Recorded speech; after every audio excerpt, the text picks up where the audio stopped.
भारतीय सेना जब आक्रमण करती है तो टारगेटेड करती है, जहाँ से आतंकवादी प्रशिक्षण मिलता है उसको नष्ट करने का काम है। और इनको तो ड्रोन चलाना आता भी है कि नहीं आता पाकिस्तानियों को।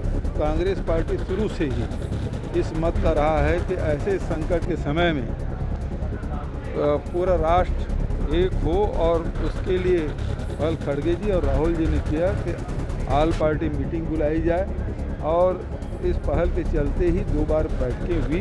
ये बात अलग है कि दोनों बैठकों में प्रधानमंत्री जी नहीं आए। उन्हें न युद्ध के नियम मालूम है, न ही उनको अस्त्र शस्त्र चलाना आता है। नमस्कार, मेरा नाम प्रिंस मिश्रा है और आप लाइव सिटीज़ देख रहे हैं। छत्तीसगढ़ के पूर्व मुख्यमंत्री जो हैं भूपेश बघेल आज बिहार पहुंचे।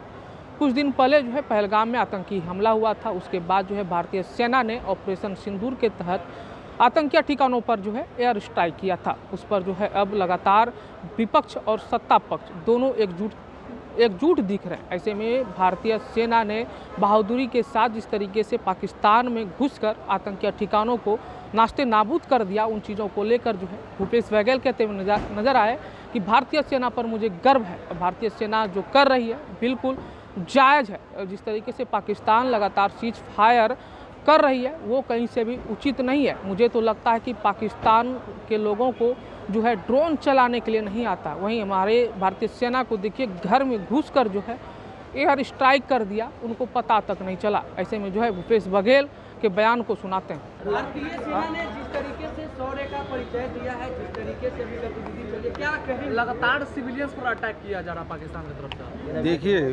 भारतीय सेना और पाकिस्तानी सेना में अंतर क्या है इसको समझ लीजिए। भारतीय सेना जब आक्रमण करती है तो टारगेटेड करती है, और जो आतंकवादियों के जो कार्यशाला है जहाँ से आतंकवादी को प्रशिक्षण मिलता है उसको नष्ट करने का काम किया। और इनको तो ड्रोन चलाना आता भी है कि नहीं आता पाकिस्तानियों को।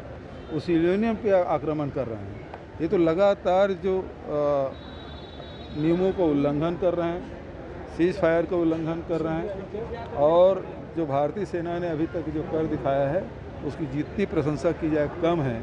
और कांग्रेस पार्टी शुरू से ही इस मत का रहा है कि ऐसे संकट के समय में पूरा राष्ट्र एक हो, और उसके लिए कल खड़गे जी और राहुल जी ने किया कि ऑल पार्टी मीटिंग बुलाई जाए, और इस पहल के चलते ही 2 बार बैठकें हुई। ये बात अलग है कि दोनों बैठकों में प्रधानमंत्री जी नहीं आए।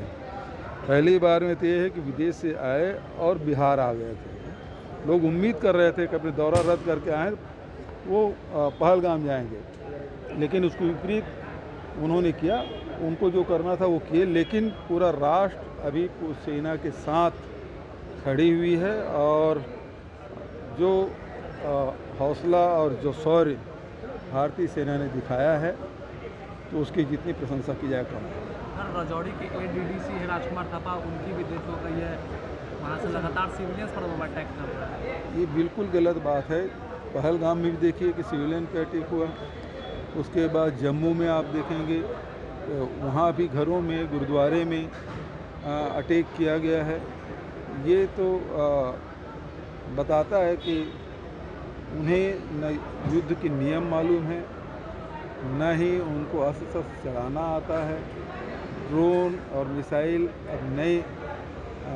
अब जो युद्ध के नए जो हथियार है वो इस प्रकार से आए हैं, लेकिन जो उसका दुरुपयोग वो कर रहे हैं और सिविलियन मारे जा रहे हैं उसकी निंदा करते हैं। सर, आज बिहार दौरे पर आए हैं, इस साल चुनाव भी होना बिहार में। देखिए, बिहार में सामाजिक एक कार्यक्रम है, 2 कार्यक्रम है, युवाओं का भी है, और जो समाज के जो प्रबुद्धजन है, जो प्रतिष्ठित लोग हैं, उसे सम्मान का कार्यक्रम है। तो आपने सुना कि सिविलियन पर पाकिस्तान के द्वारा जो है अटैक को लेकर उन्होंने साफ तौर पे कह दिया कि उनसे पाकिस्तान जो है हमारी सेना से मुकाबला करने के लिए जो है उनकी क्षमता नहीं है, उनकी औकात नहीं है, इसलिए जो है सिविलियन पर वो लगातार अटैक कर रहे हैं। लेकिन भारतीय सेना उन पर भी जो है उनको मुंहतोड़ जवाब दे रही है।